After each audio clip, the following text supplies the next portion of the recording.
It was another amazing day for the American contingent with a couple more winners through to the semifinals today. Madison Keys and Ben Shelton through to the last four in Melbourne. It is time for our Spotlight segment. Blair Henley joining again. Hello, Blair. Hi, John. Simon Ray from Gig. Hey, John. And Ryan Harrison back with us on the tennis. Welcome, Ryan. Lovely to be with you guys. And you got to call Ben Shelton. We'll give you some airtime because you had a front row seat to all the action in just a few moments. We're going to start, though, with Madison Keys. She prevailed today after dropping the first set against Elina Svitolina, 3-6, 6-3, 6-4, and she advances to her third semi-final here in Melbourne. Yeah, absolutely. I mean, Madison Keys, she's been talked about as having so much talent for so long. I thought it was really unfortunate last year, the injury she had in Wimbledon. I thought she was really getting her momentum going, and to see her picking up right in stride now that she's healthy again is just remarkable. Right back on it, no signs of any rust coming off that injury, and she's right here in the last four. If you need a framework for how long Madison Keys has been around, look only to her first Grand Slam semifinal, which came right here at the Australian Open in 2015. She was still a teenager. She now says she's hanging on to her 20s for dear life. She turns 30 in February, but looked every bit the young, fearless youngster today. Was so good against Elina Svitolina. Didn't let her draw her into those long rallies in the second and third sets. Attacked on the forehand, mixed in the slice as well as the dry backhand. And also I had the chance to talk to her. She said, and I made my way into the net slightly more than I felt comfortable with, but it worked out for her today. Yeah, well, I think the guys have summed it up really well. I was impressed with some of the improvement that we've seen from Svitolina. It's a different Svitolina than what we've seen down here in years gone by. So on serve, there's some similarities between these two players, which did surprise me. So Keys serves at 177 kilometres an hour today on average. Svitolina's 167. I feel like that's a lot higher than we would have seen her previously. On second serve, Svitolina's serving at 137. Madison Keys is down at 126. So Svitolina's got 10 more Ks an hour on second serve. The numbers are really similar in terms of balls in play, points won and behind the first serve. But that's where the similarities stop on the service game. Because when we come through to serve plus one, so the really important third shot, the numbers are stark in terms of how different they are. So Madison Keys takes the first ball after her first serve inside the baseline. So this is a sign of intent, right? They're both landing their first serve roughly the same amount. They're both winning roughly the same amount behind it. But what type of point is happening in behind the first serve? Keys inside the baseline on the plus one 60% of the time. Svitolina's inside the baseline after her first serve just 23% of the time. And that's a little bit of an indication of what started to play out from the third ball of the point onwards across the course of this match. Well, let's have a listen to Madison Keys following her win and paying particular credit to the new brand of game from Elina Svitolina. She's playing, honestly, some absolutely amazing tennis, and I think she's kind of changed her approach to how she's playing, and I think it's kind of fun to see. And we played juniors together, so seeing each other through different parts of our career and the way that we're evolving and changing and trying different things, it's fun, and it's nice to see all of these people that you grew up with and played juniors with are, still doing it. Well, looking down there on court today, it was two of tennis's power couples facing off. Were you aware of that and a little smile on your face? Yeah, it kind of made me laugh because we saw Gail before the match, and my husband's last ATP match was actually against Gail. So I was kind of putting those dots together. I was like, oh wow, this is kind of like a little moment. What else did Madison do well, Simon? Well, I think, again, it was a little bit different than what I might have expected before the match. Because I mentioned the difference in court position at third ball onwards, the short rallies won. I would have thought Madison would probably dominate Elina Svitolina in this match. That wasn't the case. When the points were short, it was 62 for Svitolina, 56 for Keys. When the points were medium length, comes out in the wash, 21-19. But Maddie had the edge in longer rallies. So I think that's where the court position of the third ball onwards does become a factor. It was allowing her to set up the point on her terms more often, and she did some damage with her forehand in a way that we've not seen. There's only two players across the course of this match. There's only two players that have had more heaviness on the forehand side than what we saw from Madison Keys today. Remember, heaviness is a combination of speed and spin. It's both. Maddie's speed and spin, forehand heaviness today across this match, right up there on our scale. We don't see those types of numbers very often at all. And she was able to do damage across the course of the three sets in behind the forehand groundie. And to comment on that a bit, also looking at the second serve speed, Maddie Keys can hit the second serve bigger. She's definitely capable of doing that. What she is doing now is she's using the spin on the second serve to get the ball up more. So the speed is dropping, but the ball is hitting and bouncing up a bit more, and using that slower speed strategically to get the ball a bit higher, which I think has helped setting her up to build the point. I was just going to give a quick shout out to both of those players who were the only two players remaining, I believe only two players in the women's draw who've had 100 or more wins at majors. Elina Svitolina reached the milestone while she was here. There are only 2 of 6 active players, but when you look at the rest of the 4, Venus Williams, Caroline Wozniacki, Simona Halep, and I'm missing one, Victoria Azarenka was the other one who was out, of course, earlier in the tournament. But that just shows their longevity and the fact that they've been so consistent over the course of their careers. That's high quality over longevity as well. I rate that stat. It's a good call. You mentioned... That means a lot coming from Simon Ray. Credit from the gig team. All right, our second focus match, Ryan, of day 11 was that of Ben Shelton over Lorenzo Sonego. We've just seen a fantastic... It was a 4-set match in the end, and the points went to the American. He comes through 6-4, 7-5, 4-6, 7-6, but it was an almighty high-octane battle out there on Rod Laver Arena. Incredible match. I thought that Sonego played beautifully, especially toward the end of the match. I thought that he started finding his range. The temperature dropped while we were on the court quite significantly. When we started in the middle of the day, it was very hot, very lively. That favors the big serving American, who was getting a lot of free points on serve. By the end, Sonego was putting so many returns back in the court, and it was all about Shelton holding his nerve at the end of the match. If he loses that 4th set tiebreaker and that goes 5 with the momentum and head of steam, and Sonego is a momentum player. When he gets himself going, his top end, very, very good. He has some losses that are a bit strange, and we've seen him have a little bit of variety and up and down, but when he is good, he is really good. He is really good when he's good. So I thought that Shelton did a great job closing that out in 4 sets. And then how about that little tumble that we saw him take in the 4th set tiebreaker? And then the push-up. In the push-ups, doesn't lose a point after doing a couple push-ups. Incredible. Now, you were just 2 meters behind that, right? I was right behind that, and initially I was a bit concerned because it was a loud sound, a loud pop on the side. I mean, he didn't go in there lightly. It wasn't like he went in there with a very mild hit. It was a loud thump, and so myself and I was sitting there next to James Blake as well, another former American player, and we kind of peeked up. We were like, oh my gosh, is he okay? And then we see him roll over and do a few push-ups, and he and I both just started bursting out in laughter. We were like, oh my gosh, because if you know Ben, that's like classic Ben, like to turn around and be like, no, I'm good. I'm going to put this like on my terms. And then he turns around and plays 3 great points. And I was sitting there watching with Blair, and she coined a new nickname. Go for it. I don't know if it's new or that original, but Showtime Shelton, we see a lot of it. And saw a tweet coming through as we were doing the Blue Zone today. Somebody just saying, this Shelton-Sonego match is crazy fun. It looked fun for the players, and the fans were enjoying it as well. I do have a question for Simon and Ryan as well, because you were out there watching. Because, again, all I got to see were the stats. And the percentage of second serve points won from Ben Shelton. So first set, 67 for him, 36% for Sonego. Second set, 70% to 36%. And then in the third set, the percentage of second serve points won for Ben went down to 29% to Sonego's 83%. And then it stabilized a little bit in the fourth. But what was the difference? Was he doing something different on the serve? I was just curious. Well, in the third set, Sonego started doing a lot better on the return, getting the depth in the ball. In the first couple sets, his returns were dropping a bit short, especially with that spin serve that Shelton has. And when, Simon, you could probably have this more accurately than I could, but in my opinion, just on eyesight, when the ball hits and bounces off the court, Shelton gets a lot of action. And sometimes that can take a little while to get used to.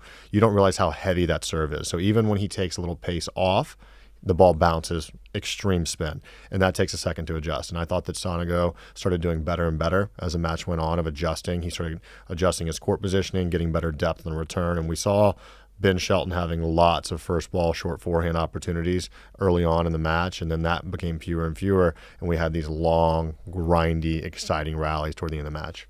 Yeah, it looked like Sonego did adjust the return position. So the numbers bear out exactly what Ryan's talking to there. All of a sudden got a lot more aggressive on second serve return in particular, returning right up inside the baseline nearly every time he got a look at second serve in that third set. Fourth set, he tries to do the same thing, but obviously Ben Shelton makes the adjustment. Perhaps raises the pace a little bit, challenges the returner in different ways in the fourth set. I thought ultimately, first serves unreturned, and it was one of your opening remarks, Ryan, plays a big factor in this match. So it's nearly double. Ben Shelton's able to get 32% of first serves unreturned. So 1 out of every 3 points on his serve, he's able to get that breathing space that we know is so valuable. Sonego's down at just 18%, so less than 1 in 5. So he's having to work that much harder, that much more consistently on his service game than Ben Shelton. I thought it was a big factor in the match. One thought I did have, Ryan, and I don't know what it looked like from your vantage point down there courtside, I did wonder whether at times Ben can be a little bit more conservative because he relies on his athleticism so much and his shot-making ability, Showtime Shelton. I did wonder at times whether he can almost lull himself into a trap of being a little more conservative than you might choose to have him play from a coaching perspective. He plays a pretty big physical price in this match. So the sprint count, we have a definition for a sprint here. He sprinted 67 times in this match, Sonego 34. So double the number of sprints. He covered, nearly 4 kilometers, 3,800 meters. His distance run at high speed, 13%, as compared to Sonego's just half of that at 7%. Yeah, because they covered a similar amount of territory, just in different ways. But Ben loves that. I know Ben's an explosive athlete. He can cover court like we've very rarely seen before. But I do wonder if, in relying on that, if you want to hold up the trophy here on Sunday evening and you're going best of 5 every second night, I did wonder whether sometimes he falls into the trap of being more defensive and conservative and trying to come up with the spectacular, perhaps more than maybe advisable out of his camp. That's exactly right. You hit the nail on the head. And we also saw another statistic where Sonego got into the net around 90 times in 4 sets, which is an incredibly high amount. It's off the charts, right? It's off the charts high. And that tells you a couple things. First of all, he's not getting in the net that much if Shelton is getting the ball deeper in the court. So that tells you who is the dictating player. Yep. And which is a bit surprising because if you were to look at those guys stand side by side in the locker room, let's just say they'd be in different categories if they were boxers, right? One guy would be a heavyweight, the next guy would be probably a middleweight or a lightweight. So you look at the way that their physique is, and you would think that the dictating player would be Shelton by a mile, and that's not the case. Sonego was absolutely taking control of the points and running Shelton around. Shelton is a really interesting character, though, because he is such a fast athlete. He's so quick around the baseline, but he's also got the big game. So I think that as he gets older and more experienced, remind you, 2 years ago here was the first time he'd ever left the United States of America. So tell you how it was staggering to hear that's how green he is. He's 22 years old. People think that just because he's been around now for the last 8-9 majors, which seems like a long time, 2 years. You're seeing him in the later stages of the Grand Slam. Already made the quarterfinals here, semifinals of U.S. Open, so I think people are starting to get familiar with him in the later stages of tournaments. But as far as his career goes, he's still very green, and he's learning his identity. And when you move well and you have a bomb, sometimes you can fall into a little bit of an identity crisis. And as he gets better and better, I think that Ben is only going to become more clear about who his identity is. And I think that as we talk about, he's going to get a little bit more offensive. Not to say his service games aren't offensive, because they are, but in the baseline rallies, he's going to get more and more offensive. Hey, Ryan's pretty good here too. I've got a dashboard in front of me. I've got all these notes that I've spent hours preparing. And Ryan said around 90 times. It turns out Sonego came in 90 times. Yeah. And just to add credence to the point that Ryan's making there, he won 74% of those points. So it wasn't necessarily a tactic that I don't think worked that well for Shelton. So that's a little watch and see, I guess, with the next round in mind. It's definitely been a topic of discussion on Ben's serve in particular, because people are saying if you have the 140 mile per hour, and I don't know what that is in kilometers per hour, bomb, if you have the bomb, 220, why wouldn't you use it more often? And Brian Shelton, Ben's dad, is really about the big picture. I've asked him this exact question, and he said, listen, when I played Pete Sampras, it wasn't always about the massive serve. It was putting it on a dime. Yep. He was within location. Absolutely. Yeah. And so that, I know, has been the focus of the Shelton camp on Ben's serve to this point. I would love to have an 140 mile per hour bomb. Don't know what it's like to have that in the toolkit. So I do wonder if we'll see that more from Ben. And one more quick side note, has nothing to do with tennis. I did get to talk to Ben before this match, and I asked him if he was aware that Lorenzo Sonego has a side hustle as a singer-songwriter. And Ben said, oh, not only am I aware, Un Solo Secondo, which has like 1.5 million streams on Spotify, is a total bop, which, by the way, I agree. Check it out. Get those numbers up for Lorenzo Sonego. He's had a tough day. But I then asked Ben, I said, Ben, if you had a side hustle, whether it was something creative or a business that you wanted to start, what do you think it would be? And listen, you could have given me a million guesses and I would not have seen this coming. Do you guys have any guesses? I'm going to say it's something that we wouldn't have thought. An ASM artist? I love that. Would he have been an actor? No, he said he thinks he'd be great as a car salesman. Wow. I can see that. And he's like, you didn't see that coming. And I was like, that is correct. I did not see that coming. Apparently, he has some experience in that department. He's a car guy. And yeah, so Ben Shelton, Showtime Shelton. Shelton Shonky Deals. Get down and grab a bargain. That's right. I'm sure we can make him a commercial here. My dad used to always say a used car salesman would have a PhD and giving you fibs is what I would say. Yeah, I can see you searching for the right word. Yep. Well, get rated G here on the tennis. Let's turn our attention now to day 12 of the Australian Open. It is women's semi-final day. And we'll start with Aryna Sabalenka, who takes on Paula Badosa. I'm going to start with you, Blair, because you chatted to Paula, didn't you, yesterday after the match? Yes. Into her first major semi-final at against the biggest ask on hard court in the women's game. Yeah, and also her best friend. They know each other so well off the court, but they have experience playing each other on the court. They actually played 3 times last year. Sabalenka won all 3 of those. I don't really count those, though, because Paula Badosa was still working on her comeback. She was out the last 6 months of 2023, barely won a match through the first 6 months of 2024. So I'm just wiping the slate clean on those 3 matches. Prior to that, Sabalenka had a couple of tough, tight wins, and then Paula Badosa won the first 2 times they played. I'm tempted to say that Aryna Sabalenka does everything that Paula Badosa does, but just a little bit better. However, with their types of game, I do think that Paula Badosa has the capability to take the racket out of her opponent's hand. So that it doesn't matter how well you can do your thing, because she was serving so well against Coco Gauff, and she can hit a winner from anywhere on the court. Paula's playing great tennis. There's no doubt about that. But what Aryna's doing right now, it's been 25 years since someone did that. She's won 19 matches in a row at the Australian Open.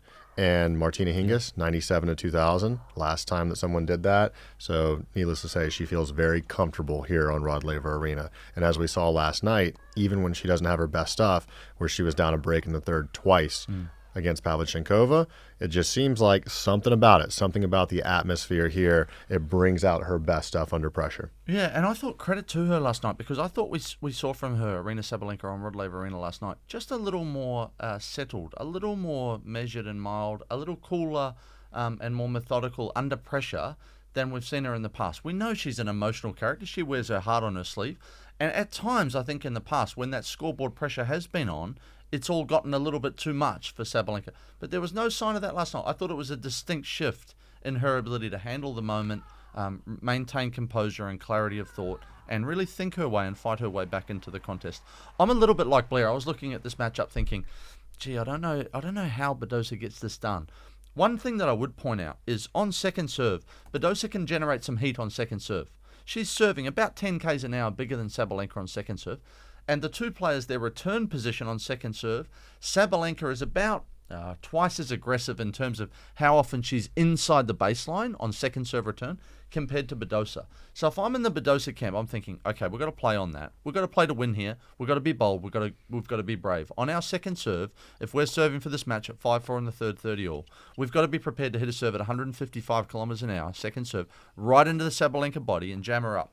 And then we can dictate thereafter. Because if we allow Aryna Sabalenka a swing on that second serve return, if we put that thing in the middle of the box and hope for the best, hoping's not going to get it done. So I think she needs to be bold, brave, and be prepared to go down on her terms to give herself a chance. No, you're exactly right. And in game planning for Sabalenka, you have to get a lot of depth on the ball as well. She generates so much power. If the ball is landing around the service line, even if you hit it hard, it's coming back harder. Yep. It's just going to go right back and return to sender. So if you're able to go deep through the middle is definitely a good play. If you can jam her up a bit, as you were saying, on the serve. Yeah. Good play to jam her up. Anytime that she has her arms extended, she's great. If you can make her have to feel a little bit crowded. The thing is Aryna's always swinging. She doesn't really have a, take the pace off the ball. So if you jam her up and she continues to swing from those jam positions, that's when you can see a few mistakes. That's what Pavlyuchenkova did really well in the second set yesterday. She was able to push her back through the deep middle of the court, and then when she got the short response, she then opened her up. But she wasn't opening up the point too early, because on the run, Sabalenka can still generate and go defense to offense in the blink of an eye. So we'll see if Badosa is able to generate a little bit depth through the middle and go at the body. Wonderful analysis. Get the straight jacket on Aryna Sabalenka. The other semi-final is Madison Keys and Iga Swiatek. Swiatek coming through on day 11 today against Emma Navarro, and Keys, as we mentioned before, against Svitolina. This shapes as a real tussle. Iga, to me, is emulating a path of one of the men's all-time greats in Rafael Nadal. And by that I mean dominant on one surface early on in her career, and then making small adjustments to then become a force on all the majors. And with Iga's age, I personally think that we're going to be looking at Iga in 10 years closing in on 20 Grand Slams. I think that she's going to be a person who, over the next she's going to be one of the title favorites at every major moving forward. She's made some slight adjustments within her game to where she's now playing so aggressively here on the hard courts, and she's not just using her foot speed and consistency the way we've seen her win on the clay a lot of times. It's been really impressive to see what she's doing. I'm happy that I'm consistent. This is something that I always work towards too, and I always wanted to be this kind of player that is not gonna just give matches for free. So I'm happy that I'm doing that, and I'm focusing on every single match like it's the most important one, and I'm not letting go. So at the end, I think this is the result, and it's great. Few things on this topic. Number one, we know that Iga is an incredible front runner. She's lost just 14 games so far this tournament. I do wonder if Maddie can work her way into the match just a little bit, put a little bit of stress on Swiatek. I wonder how she's going to handle that, especially because she has not felt that stress so far this tournament. So interested to see that. I did have the chance to talk to Bjorn Fratangelo, who is, of course, Madison Keys' husband and also coach, and he said that in order to win the match, Maddie is going to have to be a little bit uncomfortable to get out of her shell and probably do some of the things that we saw from her today against Svitolina, making sure you're aggressive in that midcourt, coming into the net a little bit. And he also mentioned the fact that they're going to be playing a night match, and the ball will likely not be jumping up off the court quite as much as it can with Iga Swiatek's forehand in particular that has so many RPMs on it. And Bjorn was hopeful that that would kind of keep that shot in Madison Keys' strike zone.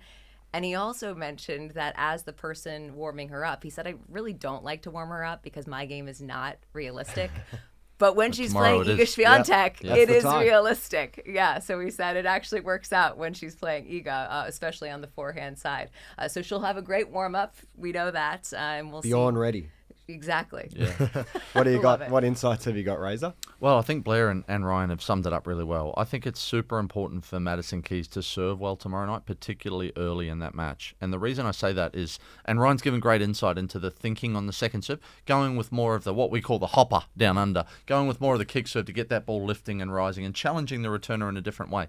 But at night tomorrow in Rod Laver Arena, and the weather's cooled down here in Melbourne over the last 24 hours, I just wonder whether you're going to get that same effect. And Iga's going to be on or inside baseline looking to come after every single second serve she gets a look at. If Madison serves well early, I like that theory of Blair's. I think it's all of a sudden Iga finds herself maybe 1-4 down opening set in a really foreign position, chasing scoreboard and encountering a pressure that she hasn't had so far. So I'm watching the Keys execution on serve early. I think if Madison does execute well on first serve, she can get these points on her terms. Madison's ball striking from the back of the court. She's someone that can absolutely go with Iga. She's probably got her on speed off both wings, and she can match her for spin if she needs to off both wings. But if Iga's able to make this physical, if Iga gets Madison Keys taking one hand off the racket and Madison's got to go to the slice, and then is able to utilize her wheels and her movement, I think that's trouble. So I track a lot back to what happens early. I'm with Blair on that, and what happens in terms of Madison Keys' first serve being able to do the damage tomorrow night. Yeah, I agree. It's going to be one on serve. You got to look when you're in the coach's hat like Bjorn is right now. you look at the areas where your player has the advantage. And we have enough data on Madison to know, we know who she is. She's improved, but you know who she is as a player. And she has that ability to hit the serve big and also use some variety and use the kick serve. Yep. She has great back bend on the serve, great spin action on the serve. Yep. And to your point, if she's getting free points on serve, and if she's able to put the pressure on the Iga serve by getting through her service game, I would say in a businessman, but we can say businesswoman fashion for Madison. I always tell myself to be a businessman on serve, and by that I mean efficient, be in control, and under your own sort of tempo out there. I want to see if Madison can do that. That's the one area of the game that I think Madison holds the advantage, is being able to generate free points on serve and unreturned serves. If she's able to do that, she doesn't give herself a chance. If she's having to play all these extended baseline rallies, that favoritism goes heavy to Iga. I think Madison Keys can really take it up to Iga Swiatek. I do. I think this is interesting. It's on a knife edge in the third set, but ultimately I think Iga finds a way to get it done. We're hearing Aryna and Iga here on day 11 for our preview of tomorrow's women's semi-final action. If you'd like to hear this episode in full, search for The Tennis wherever you get your podcasts, or click the link below, and be sure to subscribe by hitting the bell icon as well to make sure you never miss any of our content throughout the tournament and throughout the rest of the year. And we'll see you all tomorrow. Thanks, Bye. guys. See you then. Thank you.